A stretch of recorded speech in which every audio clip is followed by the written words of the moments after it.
ये ढाई आखर प्रेम का बड़ा अद्भुत है। भगवान श्री राम और माता जानकी भी इस प्रेम के बंधन में बंधे थे और आने वाले समय में उनकी शादी हुई थी। तो बड़ी शक्ति है महाराज प्रेम में। प्रेम चाहे किसी से भी हो, वह प्रेम अनुराग में बदल जाए तब मजा है। इतना प्रगाढ़ प्रेम हो जाए कि जल बिनु मीना, फनी बिनु मनी जिमी जल बिनु मीना। जिस प्रकार फनी के बिना सांप नहीं रह सकता है और पानी के बिना मछली नहीं रह सकती है, ऐसी तड़प होनी चाहिए प्रेम में, तब उस प्रेम का आनंद है। और वह प्रेम फिर सामान्य प्रेम नहीं रहता, वह प्रेम तो आध्यात्मिक प्रेम बन जाता है और वह व्यक्ति की तो खैर प्राप्ति करवा ही देता है, लेकिन साथ ही परमात्मा से भी मिलन करवा देता है। तुलसीदास जी का उदाहरण ले लो, और ज़्यादा दूर क्यों, हमारे पुरुषोत्तम भगवान श्री राम का उदाहरण लो। श्री राम जानकी जी से जब पहली बार पुष्प वाटिका में मिलते हैं तो बड़े प्रेम के क्षण हैं वो। उन क्षणों को तुलसीदास जी ने बहुत ही प्रेम से वर्णन भी किया है। आइए आज के रामायण के प्रसंग में देखते हैं क्या कहते हैं तुलसीदास जी। तो भगवान श्री राम अपने भ्राता लक्ष्मण के साथ पुष्प वाटिका का निरीक्षण कर रहे हैं।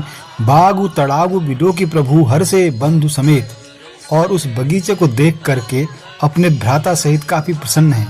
परम रम्य आराम यहू जो राम ही सुख देत, और यह बड़ा आराम का क्षण है, भगवान को बड़ा सुख दे रहा है वहाँ। तो भगवान पुष्प वाटिका के निरीक्षण के लिए गए हैं, तो तभी वहां पर माता सीता भी आती है। चहु दिसी चितई पूछी माली गन लगे ले दल फूल मुदित मन। क्योंकि मेरे पास अभी साज बाज नहीं है, तो मैं बहुत सुंदर धुनी में तो आपको ये नहीं सुना सकता हूँ, सुंदर धुन इसकी, लेकिन जो भी होता है इसका वर्णन करने का जो आनंद है, उस आनंद को हम जरूर लूटेंगे। चहु दिसी चितई पूछी माली गन लगे लेन दल फूल मुदित मन। तो चारों ओर दृष्टि डालकर और मालियों से पूछकर प्रसन्न मन से पत्र पुष्प लेने लगे। भगवान बड़ी खुशी के साथ वहां पर फूल पत्तियां सारे तोड़ रहे हैं। ते अवसर सीता तह आई गिरजा पूजन जननी पठाई। अब वहां सीता माता का प्रवेश होता है और सीता माता वहां माँ पार्वती का पूजन करने आई है। उनको माँ ने भेजा है कि आप जाकर के गौरी का पूजन करके आओ। संग सखी सब सुभग सयानी गावही गीत मनोहर बानी। तो साथ में सीता माता की सखियां हैं, उस बड़ी सुंदर सखियां हैं और बड़ी मनोहर वाणी से वो गीत गा रही हैं। सरसमीप गिर जाग्रह सोहा बरनी न जाई देखी मनु मोहा। तो सरोवर के पास ही गिरिजा जी का मंदिर है, पार्वती माँ का मंदिर है, जिसका वर्णन नहीं किया जा सकता है। यह देखकर मन मोहित हो जाता है। मज्जनु करी सर सखिन समेता कही मुदित मन गौरी निकेता। अब सबके साथ सरोवर में स्नान करने के बाद, मज्जनु अर्थात स्नान करने के बाद वो कहाँ गई? मुदित मन, खुशी मन से गौरी माँ के मंदिर में जा रही है माँ। अब देखो सीता माँ क्या कहती है मंदिर में जाकर के, बड़ा सुंदर वर्णन है। पूजा कीन्ही अधिक अनुरागा निज अनुरूप शुभ गए बरु मांगा। तो ज्यादा अनुराग के साथ, अनुराग शब्द का तुलसीदास जी ने भी यहाँ पर इस्तेमाल किया है। पूजा कीन्ही अधिक अनुरागा, ये रहस्य है महाराज रामचरितमानस का। तो पूजा करी वहां पर और अनुराग के साथ, ज्यादा अनुराग, वो दिव्य ज्ञान जानते हैं। निज अनुरूप शुभ गए बरु मांगा, और अपने लायक उन्होंने बर मांगा। और माँ पार्वती सुने और टाल दें, ऐसा नहीं हो सकता है। माँ पार्वती ने सुना और उसके बाद क्या हुआ? एक सखी सिय संगु बिहाई गई रही देखन फुलवाई। तेहि दो बंधु बिलो के जाई प्रेम विभस सीता पही आई। तो सीता माता की एक सखी सीता जी का साथ छोड़ करके फुलवाड़ी देखने चली गई थी। तो वहाँ रामचंद्र जी और लक्ष्मण जी से उनकी मुलाकात हो गई है, सखी की पहले ही हो गई है। अभी सीता माता की मुलाकात नहीं हुई है, केवल उस सखी की मुलाकात हुई है रामचंद्र जी से और लक्ष्मण जी से। उसने जाकर दोनों भाइयों को देखा और प्रेम में विह्वल होकर के वह सीता जी के पास आई। अब वो दौड़ दौड़ के आ रही है बड़ा खुशी के साथ, क्योंकि मजा आ गया उन्हें देख करके, उस छवि को देख करके। दिव्य छवि है भगवान की। तो अब उसको देख करके उसकी सखियों का क्या हाल हो रहा है। तासु दशा देखी सखी न पुलक गात जलु नैन, कहु कारणु निज हरस करय पूछहि सब मृदु बहन। तो सखियों ने उसकी दशा देखी कि उसका शरीर पुलकित है और नेत्र में जल भरा है। पुलकित शरीर कब होता है? जब देवता के दर्शन होते हैं। सब कोमल वाणी से पूछने लगी कि अपनी प्रसन्नता का कारण बता। अब वो बोलती है हकहकाते हुए, क्या कह रही है? देखन बाग कुंवर दुई आई बय किशोर सब भांति सुहाए, श्याम गौर किमि कहो बखानी गिरा अनयन नयन बिनु बानी। तो क्या बता रही है कि दो राजकुमार बाग देखने आए हैं, किशोर अवस्था के हैं और सब प्रकार से सुंदर हैं। वे सांवले और गोरे हैं। उनके सौंदर्य को मैं कैसे बखान कर कहूँ? वाणी बिना नेत्र की है और नेत्रों के वाणी नहीं है। अर्थात दिखा तो सकते हैं लेकिन कैसे बताए?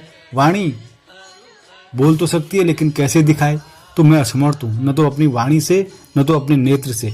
मैं आपको न दर्शन करा सकती हूँ, कहने का तात्पर्य, न तो उनके बारे में बता सकती हूँ, क्योंकि वो दिव्य आनंद है। सुनी हरसी सब सखी सयानी। अब देखिए आनंद यहाँ पर है। तो ये सब सुन करके सभी को उत्कंठा जागनी आवश्यक थी यार, उतना लोगों के मन में हो जाता। क्या हुआ? तो सियहि अति उत्कंठा जानी। तो सीता माता के हृदय को परख करके सभी के मन में भी जिज्ञासा छा गई। एक कहई न पसुत तेई आली, सुने जे मुनि संग आए काली। तब एक सखी कहने लगी, हे सखी, ये वही राजकुमार हैं जो सुना है कि कल विश्वामित्र मुनि के साथ आए हैं, जिन्हें निज रूप मोहनी डारी, किन्हे स्वबस नगर नर नारी। भरनत छवि जहाँ तहाँ सब लोगु, आवासी देखियहि देखन जोगु। और जिन्होंने अपने रूप की मोहनी डालकर नगर के स्त्री पुरुषों को अपने बस में कर लिया है, जहाँ तहाँ सब लोग उन्हीं की छवि का वर्णन कर रहे हैं। अवश्य उन्हें देखना चाहिए, वे देखने के योग्य हैं। क्योंकि मन में जिज्ञासा जागनी स्वाभाविक थी। तो सब ने कहा चलो जाकर के उनका दर्शन करते हैं, आखिर क्या है ऐसा। वर्णन क्या था कि रामचंद्र जी आए हैं। चली आग्रह करी प्रिय सखी सोई। उस प्रिय सखी को आगे कर करके अब सीता माता चली गई। प्रीति पुरातन लखाई न कोई। क्योंकि पुराना प्रेम कोई नहीं जानता है। पुराना प्रेम को, पुराना प्रेम कब उमड़ जाए ये तब वही जानता है जो प्रेम कर पाता है। जो प्रेम करता है वही जानता है। तब तुलसीदास जी भी इसका वर्णन करते हैं कि प्रीति पुरातन लखाई न कोई। तो ये है महाराज उनका वर्णन। अब उसके बाद सुमिरी सिय नारद बचन उपजी प्रीति पुनीत, चकित बिलोकति सकल दिशि, जनु शिशु मृगी सभीत। तो नारद जी के वचनों का स्मरण करके सीता जी के मन में पवित्र प्रीति उत्पन्न हुई। वे चकित होकर सब और इस तरह देख रही हैं मानो डरी हुई मृगछोनी इधर उधर देख रही हो। कितना सुंदर वर्णन है, क्योंकि उनके दिल में प्रेम है, उनके मन में प्रेम है। मन और दिल तो वहीं लगा हुआ है और कहीं ध्यान मेरा भटक न जाए, कहीं लोगों को पता न चल जाए। इस दशा में वह एक मृग की भांति लग रही है। कंकन किंकिनी नुपुर धुनि सुनि कहत लखन सन, राम हृदय गुनि मानहु मदन दुंदुभिदीनि, मनसा विश्व विजय कह की। इधर रामचंद्र जी हैं। अब रामचंद्र जी का क्या हाल हो रहा है? तो रामचंद्र जी उन सीता की ध्वनि को सुनते हैं। उनके कंकड़, उनके हाथों के, उनके पाँव के पाजेब, उनकी ध्वनि सुनाई देती है भगवान श्री रामचंद्र जी के कानों में।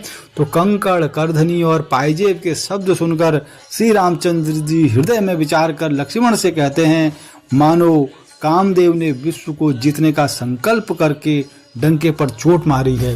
हे लक्ष्मण, मेरा मन इतना व्याकुल नहीं होता। आज मेरा मन, मेरी आत्मा इतना व्याकुल है कि ऐसा लग रहा है कामदेव ने विश्व को जीतने का संकल्प करके डंके पर चोट मारी है। तो क्योंकि भगवान के मन में वही पुरानी प्रीति का, ये रामचरितमानस में भगवान श्री राम और सीता माता के दिव्य मिलन का वर्णन है। और मेरी प्रभु से यही कामना है कि जो भी प्रेमी भक्तजन उसको सुने उसके जीवन में भी प्रेम रस उमड़ पड़े और वह प्रेम अनुराग में बदले और वह अनुराग उसे ईश्वर की प्राप्त करा दे। जय श्री राम।